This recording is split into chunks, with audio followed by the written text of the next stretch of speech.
Good morning, everyone. Imagine turning the stress of your desk into a strategy for success. How cool would that be? Hey guys, I'm Josh Zeppis, freedom fighter and creator with Broke Is No Joke, the movement towards true freedom, where we tell the truth you're not supposed to know about all those things you care about the most. So we're going to have some fun. We got a new article coming out. I want to talk about it real quick. And really, I'm not going to bash on corporate America. Those of you who have seen my articles, have seen my talks, my seminars, the things I talk about, I'm not a fan of corporate America. I think it's very unnatural, and we're trying to win in a natural world, practicing an unnatural way of life. However, if you're going to hang your hat in corporate America, if you're just going to go give it your all and try your best to make it happen, this is the article for you. Make sure you go to brokeisnojoke.org. Go ahead and check out. There's a bunch of other articles, free stuff, tools, all kinds of things there. And I want you to check out this article in particular that we're going to talk about today, because I'm going to give you my secrets, my secret tactics towards not just keeping your job, but having success in corporate America. Now, caution, I am not going to guarantee you success in corporate America. I can't. You can't, your company can't, your boss can't, nobody can. However, I'm going to help you put yourself in a position where you might actually be able to become successful. I'm going to put you in a position where you can have success if success is to be had in your company, in your position. All right, that's all I can promise. And so those of you who know, if you don't know, I spent 20 years in corporate America. I don't have the sob story. I actually climbed the ladder. I was successful. Now, granted, it still was never going to work out for me, so I did escape. However, I'm going to share a couple of key points that I found brought me a lot of success in corporate America. So these are the strategies, the tactics, the things I implemented, which were kind of my secrets at the time to have more success, right? I figured if I'm just going to go for this, if I'm going to be in corporate America, I'm going to try and do my best to build myself personally and professionally.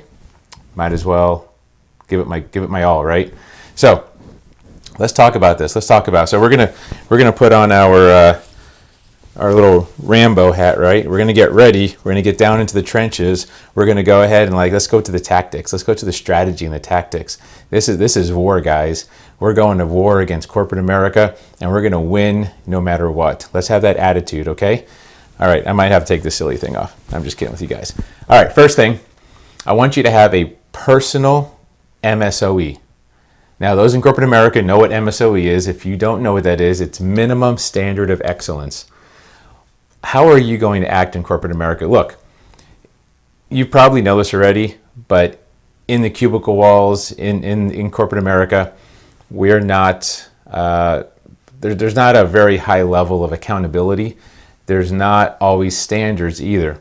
There's always written quality standards and written mission statements and written vision statements, but no one knows what they are. And by the way, if you think you think your colleagues know what your quality statement is or your vision of your company, challenge them. Ask them, hey, what's the vision statement? What's the mission statement? Can you recite that for me?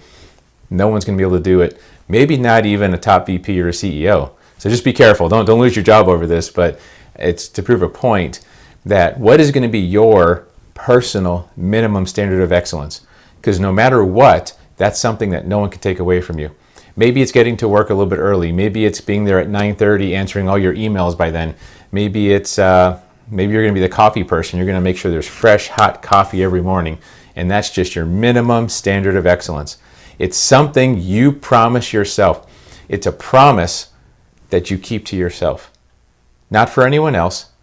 But here's the cool part. Here's why this is going to make you successful in corporate America. Because if you can keep a promise you make to yourself and other people see that, they're going to believe, and this should be true, they're going to trust that you will keep promises you make to them. And it's an inherent trust building activity. When they see you have standards that are inviolable, that you're going to follow because whatever, it's the right thing, or this is just what you want to do, that's fine, that they're going to put a little more trust in you, and that's going to improve relations. You're going to get stuff done. It's going to be crazy. All right, second thing, you got to be likable. Got to be likable. Look, let me put this very bluntly. Don't be an asshole. Okay, just don't be an asshole. There's plenty of examples of that. I don't need to go into what an asshole is. You guys have seen it. We're seeing it at many, many levels of corporations and government right now. But just be likable. And I don't mean flattery. I don't mean faking it. I mean being a genuine person, being a little vulnerable. It's not about being perfect. It's about being open and honest with people. So being likable, it's funny because there's a lot of sales trainers out there. If you've ever taken a sales course or done a sales seminar, they always say the two things you need to close business or to close someone on an idea, they have to like you and they have to trust you. Isn't that interesting? Like and trust. And I get the question all the time, so Josh, which is more important? Is it liking or trusting? Well, it's not about which is more important. However, if they don't like you, which happens usually in the first few seconds, they meet you, they're never going to get a chance to trust you, which takes a lot more time. Does that make sense? It takes time to trust a person. That's developed. That has to be built over time. But if they don't like you, they'll never even give you a chance to show that you're trustworthy. So likability is key, guys. Likability is so key. Just be a nice person. Leave your stress. You had your fight with your spouse this morning, or the car blew up on the way to work, or whatever the heck happened. The cat's throwing up. I don't know. Leave it at work. Leave it at home. Don't take it to work. Be a good person. Everyone else is stressing just like you. So be a nice person. And being likable will get you very, very far. Trust me on this. It's one of my number one secrets. It's just being a nice person. Okay. Now, here's the other thing. You actually have to talk to people. Number 3, you have to talk to people. We're in the age of information. We're in the age of devices. And everyone's either emailing or texting or crapping or sillying or sneaking or sleeping or what, I don't know. There's all kinds of these new verbs that I don't even understand what they mean. Snapping and all kinds of stuff. Look, people need human interaction. Yes, even you young folks out there, the Gen Zs and the little ones that are constantly on their devices, rotting their brains, even they biologically need human interaction. Because our devices, our technology has advanced faster than our physiology, right? So we need human interaction. Now, the ones that are willing to offer other people that level of human interaction will rise above the rest that are just going to send a text or a call or anything like that. So look, if I had to pick one secret, this would be it. How I was so successful, how I got my stuff through my company. And I was in a production, I was an engineer, and I had to get stuff through production so my customers would get their designs, their parts out, right? So anytime I needed something, I would just go to their desk. If I needed something from HR, from purchasing, or from production floor, I wouldn't call, I wouldn't text, I wouldn't send an email. You know why people send emails? They send emails because they want to cover their own ass. They want to say, well, it's in writing, I sent you an email. Nothing says I don't trust you more than I'm going to send you an email to cover my own ass. But let's leave that aside. I don't want to get into that right now. I went to someone's desk and I sat down. I said, how you doing, man? How's it going? How's the family? How's this? How's that? Hey, by the way, I could really use your help on this, this, and this. And then before I left, I would say, how can I help you get this done? Notice the difference. I didn't say, get it done for me, please, or you need to get this done. My stuff's higher priority than Joe's over there. I said, how can I help you get this done? You see, the words make a difference. Your intentions make a difference. So I asked them, and a lot of times they would just do it. Hey, don't worry, I'll get it done right here. And I'd be chatting with them while they're getting it done. They would get it done immediately on the spot. And if they didn't, I'd come back later and they would say, hey, by the way, I got that done for you. And they'd be so proud of it, right? So talking to people is huge, right? Putting some skin in the game. I took time out of my day to walk down, to sit there in person and talk to this person and value this person. Of course, they're going to respond positively to me because we're not on an island. In a company, you're not on an island. You need other people to succeed. That's just the way it is, guys. There's no doubt about it. There's no other way. The company succeeds together or they lose together, right? Just like life. All right. Number 4, I would say, is to focus on results. A lot of times we get caught up in the minutia of, well, I got to clock in, I got to clock out. I'm getting paid for my time. Yes, that's technically true, But here's the cool thing. You can actually get paid for results if you do it the right way. So what do I mean? I mean, think of results. You know, they talk about emotional bank accounts, things like that. Think of results as your corporate bank account. Every time, because that's at the end of the day, that's all that matters. So every time you get results, people see that and they put a little more trust in you for next time, and they put a little more value in what you do. And they're really willing to invest in what you're doing, right? They're willing to help you to get it done. And you build that bank account, and then it may not correlate to compensation right away, especially in corporate America, which was one of my biggest gripes, is that they can't pay you what you're worth.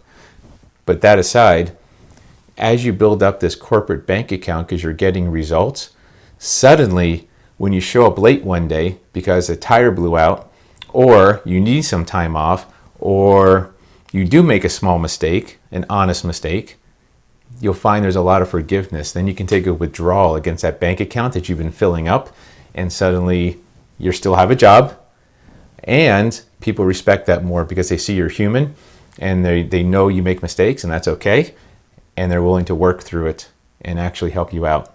And a lot of folks will actually go to bat for you, saying, you know, yeah, he made a mistake this one time, but otherwise it's been great. He's always gotten results. He's always done what he said. He's kept his word, and it makes a huge difference if you want to be successful in corporate America. All right, last one. Number 5 is, and there's a lot more than these 5, by the way. There's tons of them, but I try to boil them down to 5 really good ones.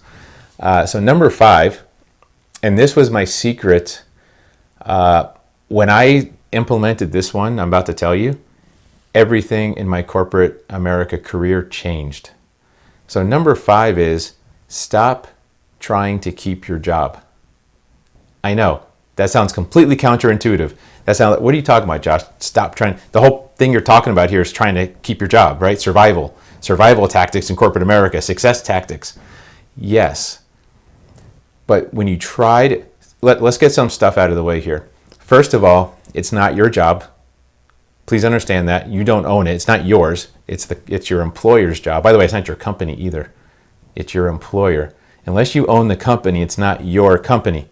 It's your employer. It's their job, and you're renting an income. And I don't say that as a judgment. I'm not trying to don't feel bad. That's just fact. That's truth. And if you think that's true, one day you're going to show up and you're not going to have it anymore, and you're going to wonder why. And it's because you don't control it. You don't own it. Here's where I'm going with this. Why are you trying to keep and control something that you don't own, that you can't control? You're trying to control an uncontrollable. What happens when you do that, it leads to stress, it leads to confusion. You do things that aren't you. You do things that you shouldn't be doing. And when you start going down that path, that's a bad, bad way to go, guys. That's bad news. So stop trying to keep your job. Imagine you just did what was right. Imagine you followed your heart and you said, you know what? This is the right way to lead. This is the right way to help others. When I realized this, I became more of a servant leader. I started working for the people working for me. My only job was to get them resources. What do you guys need to be successful? Great, I'm going to get it for you. And then you do your job. And if you do your job, my whole group looks fantastic, which looks well on me. You see how that works? So that's called servant leadership. You should look that up. It's very well studied. Harvard talks about it a lot. But you've got to let go of trying to keep your job. Just stop trying to keep it. So there you go. Those are the 5 things I'll share with you for now. There's a bunch more. Maybe they'll come out over time. I don't know. I should probably do a course on this whole thing.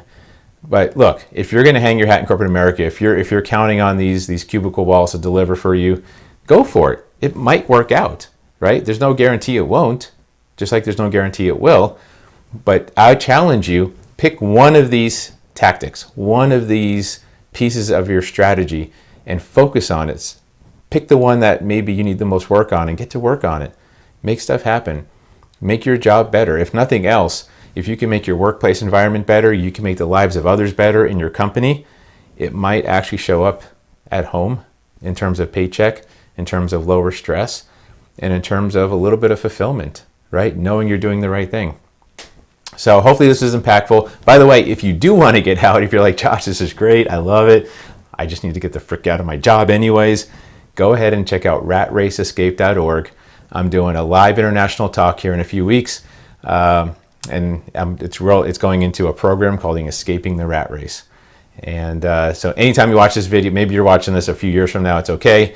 We're still going to be doing these rat race escape programs because my goal is to help free 1.5 million people out of corporate America, which is just 1%.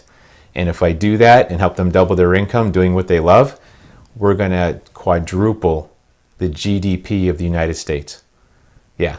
And that's going to happen in the next 6 years, 7 years. It's already on the schedule. We're already on pace. It's going to be freaking amazing. So I hope you join us on that journey. But anyways, go check out brokeisnojoke.org. Click on whatever links you see below. Subscribe, all that kind of stuff. I got a lot more great articles coming out the next several weeks. I will get off the corporate America topic here soon because I've got a lot more things I need to share with you guys. So stay in touch. Send me an email. Let me know what you think. Do you agree with me? Do you not agree with me? Am I too good looking? Am I do I yell and scream too much? Right? I could handle it. But I want to know what you guys think. If I don't get back to you right away, I apologize. I get a lot of emails, so I will eventually get back to you. But josh@brokeisnojoke.org, or go to our website and check out some of the free stuff and have a great time. So I appreciate you guys. I love all of you. And like I always say, I'm going to meet you at the top because the bottom, as you know, is just way, way too crowded. Take care. God bless.